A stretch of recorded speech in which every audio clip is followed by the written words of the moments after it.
Hi, ನಾನು ಮೊನ್ನೆ ಗಡಿಯಾರ ಹಣ್ಣಿನಕಾಯಿ ಬಗ್ಗೆ ಹೇಳಿದ್ದೆ. ಇವತ್ತೆಷ್ಟು ಹಣ್ಣಾಗಿದೆ ಅಂತ ನೋಡೋಣ. ನಿನ್ನೆ ಹಣ್ಣಾಗಿತ್ತು, ನಿನ್ನೆ ತಿಂದೆ, ನಿನ್ನೆ ವೀಡಿಯೋ ಮಾಡಲಿಲ್ಲ. ಆದರೂ ಇವತ್ತು ಕೆಲವೊಂದು ಕಾಯಿ ಇದೆ, ಅದು ಹಣ್ಣಾಗಿದೆ. ಇಲ್ಲೊಂದಿದೆ ಕಾಯಿ, ಅದು ಹಣ್ಣಾಗಿದೆ.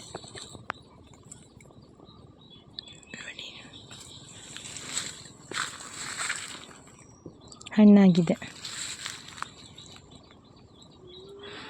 ಈ ಹಣ್ಣಿಗೆ ಗಡಿಯಾರ ಕಾಯಿ ಅಂತ ಹೇಗೆ ಬಂತು ಅಂತ ಹೇಳಿದರೆ, ಇಲ್ಲಿ ಗಡಿಯಾರ ಹಣ್ಣಿನ ಹೂವು ನೋಡಿ, ಇದು ನೋಡೋಕ್ಕೆ ಗಡಿಯಾರ ಥರನೇ ಇದೆ. ಅದಕ್ಕೋಸ್ಕರ ಇದನ್ನು ಗಡಿಯಾರ ಹಣ್ಣಿನಕಾಯಿ ಅಂತ ಹೇಳ್ತಾರೆ.